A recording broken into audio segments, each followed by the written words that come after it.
Seja muito bem-vindo ao novo quadro do Deixe Quieto, minha versão. Apoio RAF, cervejaria artesanal e frango no pote. Severinho, chama a vinheta.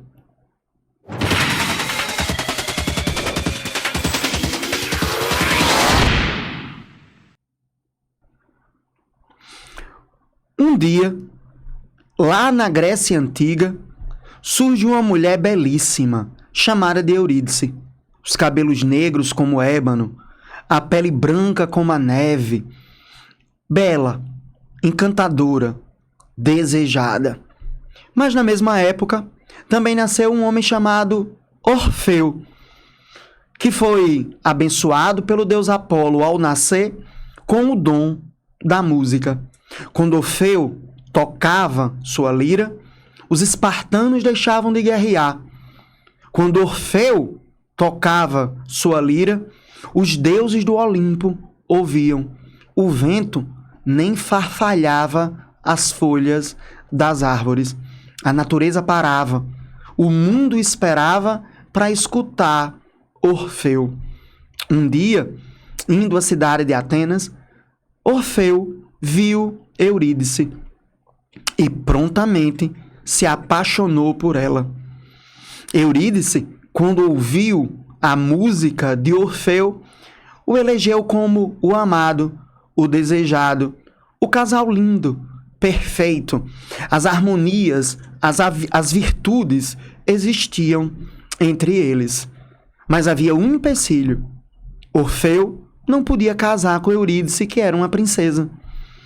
Orfeu, um plebeu, um homem importante, sim, um homem valioso para a Grécia, sim, mas um plebeu, um homem comum, um homem normal. Os dois, então, resolvem fugir, mas a tragédia sempre espreita no mundo grego. Orfeu e Eurídice casam, vão bem para longe, bem para distante, e um dia, juntos, felizes, Orfeu diz a Eurídice que precisava voltar a tocar, que precisava cantar. Orfeu era Orfeu porque ele tocava sua lira. As pessoas viam, aplaudiam, os olhos lacrimejavam.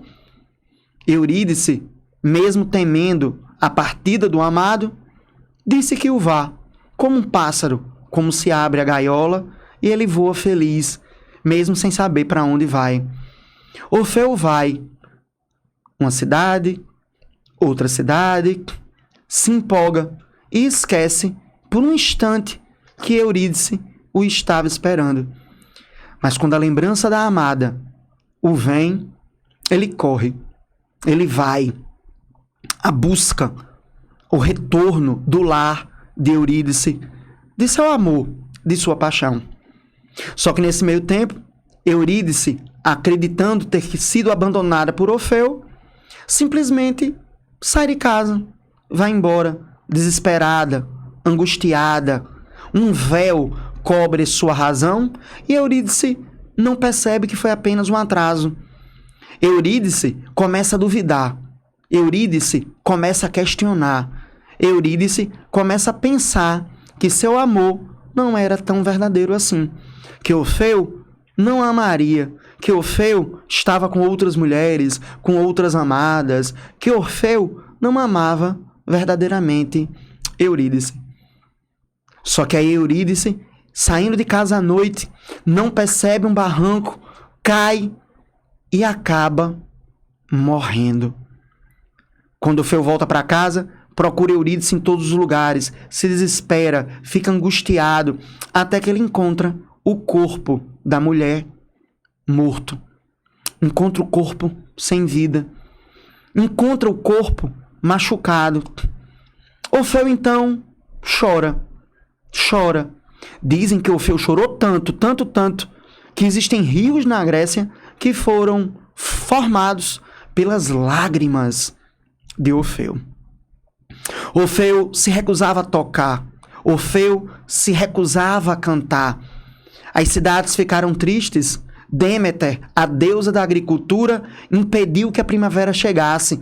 Os frutos não se tornaram efetivos. A planta morreu, o chão ressecou.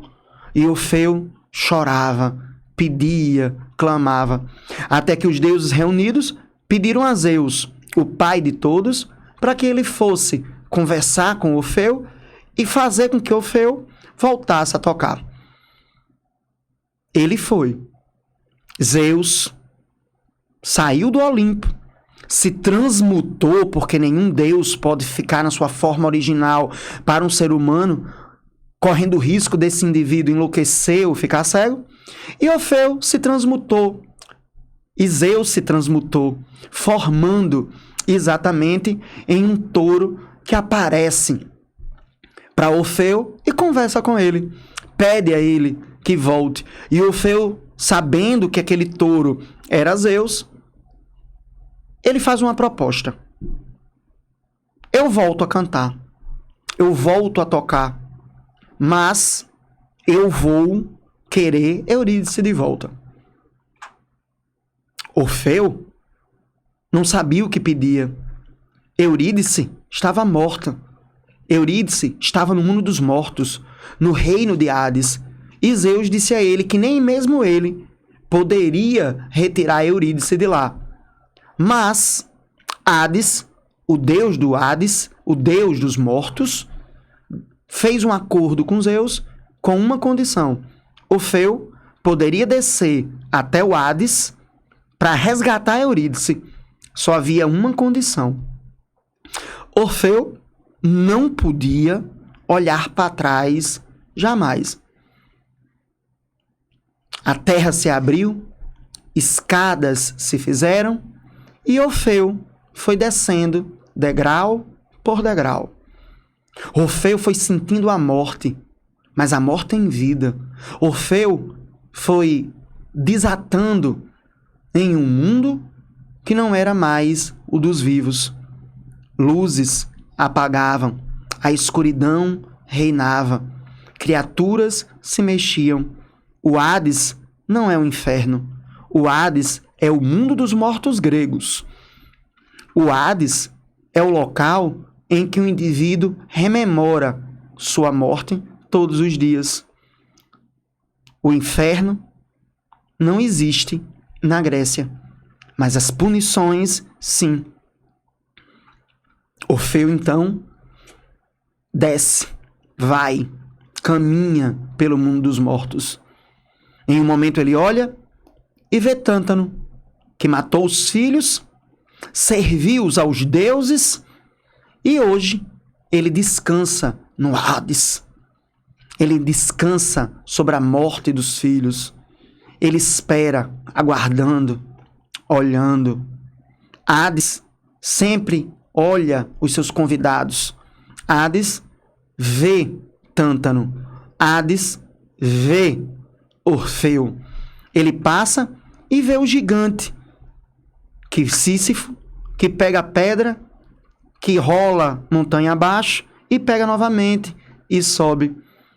Da mesma forma que Tântano foi condenado a matar seus filhos todos os dias, comê-los, Sísifo também foi condenado a subir com a pedra e que essa pedra cai. Ele volta a subir.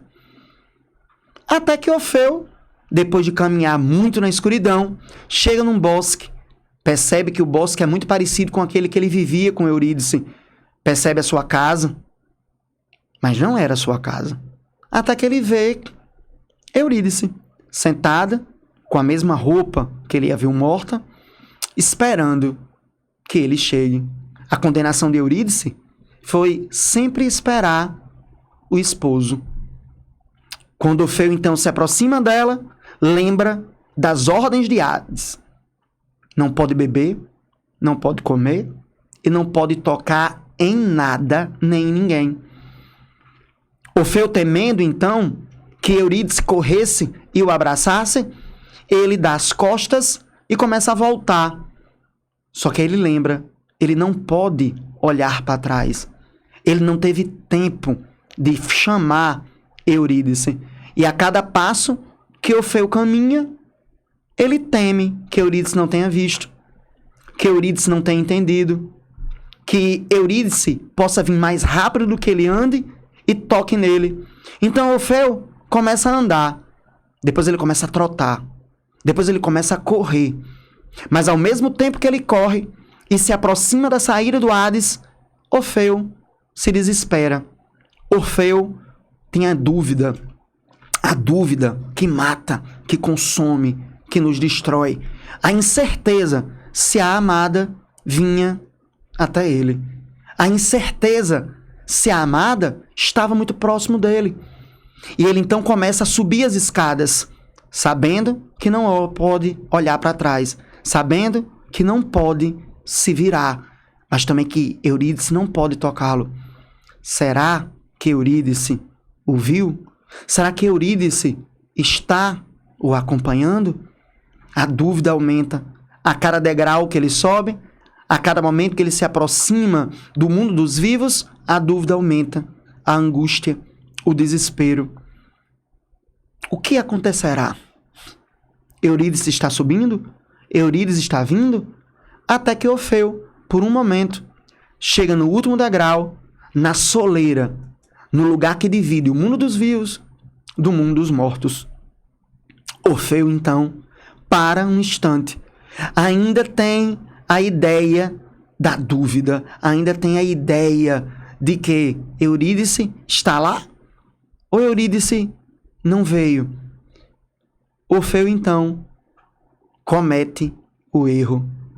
Quando um pé dele ainda estava na soleira, ele se vira.